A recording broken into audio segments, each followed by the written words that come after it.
ഈ ഒരു വീഡിയോയുടെ ടൈറ്റിലിൽ നിങ്ങൾ കണ്ടിട്ടുള്ള റിവ്യൂ എന്ന വാക്ക് തന്നെ വളരെയേറെ തെറ്റിദ്ധരിക്കപ്പെട്ടിട്ടുള്ള ഒരു വാക്കാണ് എന്ന് തോന്നിയിട്ടുണ്ട്.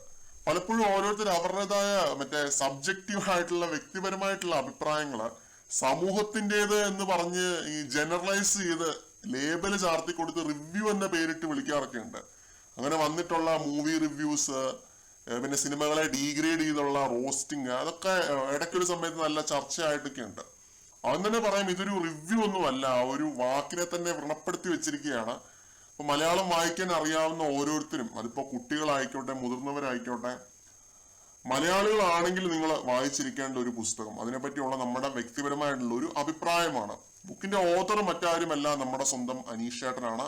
ബിഗ് ബോസ് 7 വിന്നർ എന്നൊക്കെ തന്നെ പറയാം. അദ്ദേഹം ബിഗ് ബോസിൽ പോകുന്നതിന് മുമ്പ് എഴുതിയിട്ടുള്ള ഒരു പുസ്തകമാണ്. ബിഗ് ബോസിൽ പോയതിനു ശേഷമുള്ള കാര്യങ്ങളൊന്നും പറയേണ്ടതില്ല. അവിടെ ലാലേട്ടൻ അനീഷേട്ടന്റെ ഈ ഒരു ബുക്കിന് കൊടുത്ത മൈലേജ് ചെറുതൊന്നും ആയിരുന്നില്ല. അതുകൂടാതെ അനീഷേട്ടൻ തന്നെ പലപ്പോഴായിട്ട് ഈ ഒരു ബുക്കിന്റെ പേര് പറഞ്ഞ് ഇതിൽ എന്താണെന്ന് അറിയാനുള്ള ഒരു ക്യൂരിയോസിറ്റി ബഹുഭൂരിപക്ഷം പ്രേക്ഷകരെ പോലെ തന്നെ എനിക്കും ഉണ്ടായിരുന്നു. ഇതിൽ എന്താണെന്ന് അറിയാനായിട്ടുള്ള ഒരു ക്യൂരിയോസിറ്റി. അങ്ങനെ ഈ കഴിഞ്ഞ ഇടയ്ക്കാണ് എന്നേരം തുഴഞ്ഞ എന്ന ഈ ഒരു ബുക്ക് എൻ്റെ കയ്യിൽ കിട്ടിയത്, വാങ്ങിച്ചത്. വായിക്കാൻ തുടങ്ങി വന്നപ്പോഴാണ് ഇതിൽ എന്താണെന്നൊന്നും അറിയാതെ, ഒരു മുൻവിധികളും ഇല്ലാതെ ക്ലീൻ സ്ലേറ്റോട് കൂടിയാണ് ഞാൻ വായിച്ചു തുടങ്ങിയത്. പക്ഷെ വളരെ ഇൻട്രസ്റ്റിംഗ് ആയിരുന്നു. നല്ല ഒഴുക്കുള്ള ഒരു കഥയാണ്. ഈ എന്നേരം തുഴഞ്ഞ് എന്ന് പറയുന്ന പോലെ തന്നെ ഇതൊരു ഒഴുക്കാണ് ഈ ഒരു കഥയ്ക്ക്. എന്നുവെച്ചാൽ റാൻഡം ആയിട്ടുള്ള കുറെ അധികം സംഭവങ്ങൾ, പ്രത്യേകിച്ച് ഓർഡറോ കാര്യങ്ങളോ ഒന്നുമില്ല, റാൻഡം ആയിട്ട് ഇങ്ങനെ എഴുതിയിരിക്കുകയാണ്. മെമ്മോയർ. ഇത് ഭയങ്കര ഒഴുക്കാണ്, ഭയങ്കര ഇൻട്രസ്റ്റിംഗ് ആയിട്ടാണ് ഇത് പോകുന്നത്. മെമ്മോയർ എന്നുള്ളൊരു നിലയ്ക്ക് മലയാളത്തിലെ സമീപകാലത്തെ കണ്ടംപററി ആയിട്ടുള്ള വൺ ഓഫ് ദി ബെസ്റ്റ് എന്നൊക്കെ തന്നെ പറയാം. അത്രയ്ക്കും ഭംഗിയായിട്ടാണ് അനീഷ് ടി ഈ ഒരു പുസ്തകം എഴുതിയിരിക്കുന്നത്. ഇതിൽ എന്താണ് എന്നുള്ളതൊക്കെ ചോദിച്ചു കഴിഞ്ഞാൽ ചെറുകഥകളാണ്. ഒറ്റ വാക്കിൽ പറഞ്ഞാൽ ചെറുകഥകളാണ്, ഷോർട്ട് സ്റ്റോറീസ് ആണ്. Monologue, memoir, slice of life, അങ്ങനെ എന്ത് വേണമെങ്കിലും പറയാം. 22ഓളം വരുന്ന ചെറുകഥകളാണ് ഇതിലുള്ളത്. ഒരു സാധാരണ വായനക്കാരന് റിലേറ്റ് ചെയ്യാൻ പറ്റുന്ന ചെറിയ ചെറിയ സംഭവങ്ങളും, പിന്നെ ഇങ്ങനെ ഈ റിയൽ ലൈഫ് പശ്ചാത്തലങ്ങളും ഒക്കെ ഉൾക്കൊള്ളിച്ചുകൊണ്ടുള്ള ഒരു ചെറുകഥകളുടെ കളക്ഷനാണ്. ചെറിയ സ്റ്റോറീസ് ആണ്, പറഞ്ഞ പോലെ തന്നെ വലിയ നീളമോ ദൈർഘ്യമോ ഒന്നുമില്ല. ചില കഥകളൊക്കെ ഒരു പക്ക മോണോലോഗ് സ്റ്റൈൽ നരേഷൻ ആണ്. എന്ന് വെച്ചാൽ മനസ്സിലുള്ള ചിന്തകൾ ഇങ്ങനെ ഇദ്ദേഹം എഴുതിയിരിക്കുകയാണ്. പ്രത്യേകിച്ച് ഓർഡറോ കാര്യങ്ങളൊന്നും ഇല്ല. നേരത്തെ പറഞ്ഞ പോലെ തന്നെ ഓർമ്മക്കുറിപ്പുകളുടെ ഒരു കളക്ഷൻ എന്നൊക്കെ വേണമെങ്കിൽ പറയാം. ഇതിൽ തന്നെ എനിക്ക് വളരെ ഇൻട്രസ്റ്റിംഗ് ആയിട്ടുള്ള ഒരു കഥയുണ്ട്. മല്ലികമാർ എന്നൊരു കഥയുണ്ട്. അതാണ് ഇതിന്റെ പേര്, മല്ലികമാർ.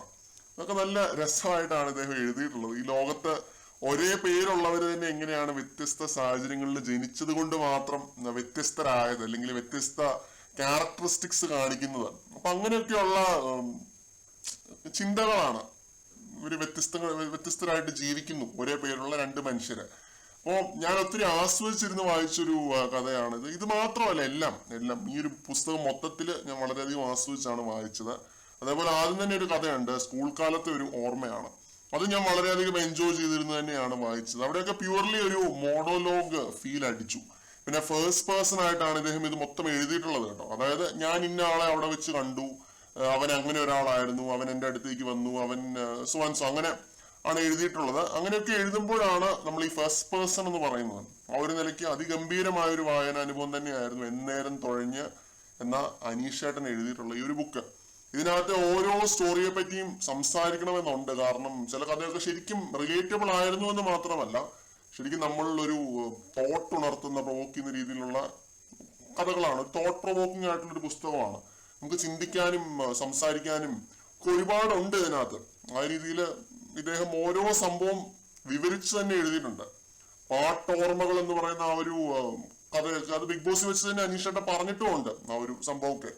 എന്നിട്ട് പോലും അത് വായിച്ചിരിക്കാൻ രസമായിരുന്നു. അത്രയും ഭംഗിയായിട്ടാണ് വേർഡ്സ് ഫോം ചെയ്ത് ഇദ്ദേഹം എഴുതിയിട്ടുള്ളത്. പിന്നെ എന്താണ് ഈ മോബ് മെന്റാലിറ്റി എന്നൊക്കെ പറയുന്ന സംഭവം ഉണ്ടല്ലോ, അത് ഉടനീളമുണ്ട്. ഈ ഒരു പുസ്തകത്തിന്റെ ഉടനീളം നമുക്ക് അത് കാണാനായിട്ട് പറ്റും.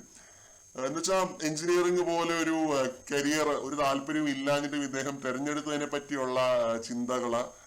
അപ്പം പിന്നെ എന്താണ് മറ്റുള്ളവരുടെ ലൈഫിൽ ഉണ്ടാക്കിയിട്ടുള്ള ചെറിയ ചെറിയ മാറ്റങ്ങള്, ഇമ്പാക്റ്റുകള്, ഒരു പരിചയം ഇല്ലാത്തവരുടെ കാര്യമാണ് കേട്ടോ. അപ്പൊ നന്മ അല്ലെങ്കിൽ ഗുഡ്നെസ് എന്ന് പറയുന്നത് ഒരു സൈക്കിളാണ്. നമ്മൾ ഒരാളുടെ അടുത്ത് നന്മ ചെയ്തു കഴിഞ്ഞാൽ അത് സ്വാഭാവികമായിട്ടും അയാൾ മറ്റൊരാളിലേക്ക് അത് പകർന്ന് കൊടുക്കും.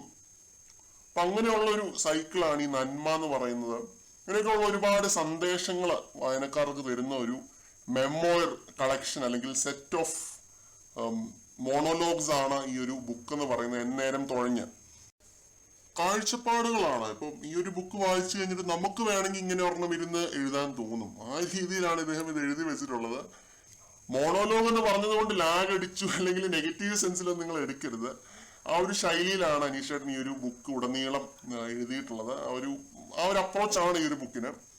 ഓരോ ബുക്കിനും ഓരോ അപ്രോച്ച് ആയിരിക്കുമല്ലോ. മറ്റേ ബ്രഹ്മാണ്ഡമായ എപ്പിക് ഫിക്ഷണൽ ക്യാരക്ടേഴ്സ് ഒക്കെ ഉള്ള ബാഹുബലി പോലൊരു കഥയാണെന്നൊന്നും അല്ല ഞാൻ പറയുന്നത്. സിമ്പിൾ ആയിട്ടുള്ള ഒരു ബുക്കാണ്. ഇദ്ദേഹത്തെ പോലെ തന്നെ വളരെ സിമ്പിൾ ആൻഡ് ഹമ്പിൾ ആയിട്ടുള്ള ഒരു ബുക്കാണ്. സ്വന്തം ലൈഫിലെ എക്സ്പീരിയൻസസ് ആണല്ലോ, അപ്പൊ അതുകൊണ്ട് വെള്ളം ഒന്നും ചേർക്കാതെ നല്ല നീറ്റായിട്ട് എഴുതിയിട്ടുള്ള ഒരു ബുക്കാണ്. പരമാവധി സിമ്പിൾ ആയിട്ട് തന്നെ ഇദ്ദേഹം ഇതിനകത്ത് എഴുതിയിട്ടുണ്ട്. ഓണസ്റ്റ് ആയിട്ടുള്ള ഒരു വർക്കാണെന്ന് വേണമെങ്കിൽ പറയാം. അത്രയും ഓണസ്റ്റ് ആയിട്ട് തന്നെ ഓരോ കാര്യങ്ങളും മെൻഷൻ ചെയ്ത് എടുത്തു പറഞ്ഞ് എഴുതിയിട്ടുണ്ട്. അനീഷ് എന്ന വ്യക്തിയെ കൂടുതൽ അറിയാൻ ആഗ്രഹിക്കുന്ന, അദ്ദേഹത്തെ ഇഷ്ടപ്പെടുന്നവർ തീർച്ചയായിട്ടും വാങ്ങിച്ച് ഒരു തവണയെങ്കിലും വായിക്കണം. വർത്താണ്, എല്ലാവരും വായിച്ചിരിക്കേണ്ട ഒരു ബുക്കാണെന്നൊക്കെ ഞാൻ പറയും. എനിക്ക് എന്തായാലും ഒത്തിരി ഇഷ്ടപ്പെട്ടു. നിങ്ങൾ ഈ ഒരു പുസ്തകം വായിച്ച ഒരാളാണെങ്കിൽ അല്ലെങ്കിൽ വായിച്ചുകൊണ്ടിരിക്കുകയാണ് എന്നുണ്ടെങ്കിൽ നിങ്ങൾക്ക് ഈ ഒരു പുസ്തകത്തെ പറ്റിയുള്ള നിങ്ങളുടെ അഭിപ്രായങ്ങൾ കമന്റ് സെക്ഷനിൽ പറയുക. ഏത് സ്റ്റോറിയാണ് ഇഷ്ടപ്പെട്ടത് എന്ന് പറയുക. നമുക്കും ഡിസ്കസ് ചെയ്യാം. പരമാവധി സ്പോയിലേഴ്സ് ഇല്ലാതെ നമുക്ക് ഡിസ്കസ് ചെയ്യാം. കുറെ ഇൻട്രസ്റ്റിംഗ് കാര്യങ്ങളുണ്ട് ഇതിനകത്ത്. എനിക്കിതൊക്കെ പറയണമെന്നുണ്ട്, പക്ഷെ പറയാൻ പറ്റുന്നില്ല. ആളുകൾ ഇതൊക്കെ വാങ്ങിച്ച് കുറെ കൂടി ആളുകൾ വാങ്ങിച്ച് വായിക്കട്ടെ. അത് വായിച്ചറിയുമ്പോഴാണ് ആ ഒരു ഫീല് കിട്ടുന്നതെന്ന് തോന്നുന്നു. അത് ഈ പുസ്തകത്തിന് മാത്രമുള്ള ഒരു പ്രത്യേകതയാണ്, ബുക്കിന് മാത്രമുള്ള ഒരു പ്രത്യേകതയാണ്. ചില കഥയൊക്കെ ഈ ബാംഗ്ലൂർ ഡേയ്സ്, അതേപോലെ ജന്മദിനം, ഐഡന്റിറ്റി, ഇങ്ങനെയുള്ള കഥകളൊന്നും നമുക്ക് ഇങ്ങനെ എക്സ്പ്ലെയിൻ ചെയ്ത് പറയാനൊന്നും പറ്റില്ല. സംഭവങ്ങളാണ് അത്. അദ്ദേഹത്തിന്റെ മനസ്സിൽ ഉൾത്തിരിഞ്ഞു വന്നിട്ടുള്ള അദ്ദേഹത്തിന്റെ അഭിപ്രായങ്ങളാണ് അല്ലെങ്കിൽ ചിന്തകളാണ്. അപ്പൊ അതിനെപ്പറ്റിയൊന്നും നമുക്ക് അങ്ങനെ പറയാൻ പറ്റില്ല. വളരെ അബ്സ്ട്രാക്റ്റ് ആയിട്ടുള്ള സംഭവങ്ങളാണ് അതൊക്കെ. അതുകൊണ്ട് ഞാൻ ഇവിടെ വെച്ച് വീഡിയോ നിർത്തുന്നു. നല്ലൊരു വായനാനുഭവമായിരുന്നു. വീണ്ടും പറയുന്നു, കിഡിലൻ ഒരു വായനാനുഭവം തന്നെയായിരുന്നു എന്നേരം തുഴഞ്ഞ്. കൂടുതൽ വീഡിയോകളുമായിട്ട് വീണ്ടും കാണാം.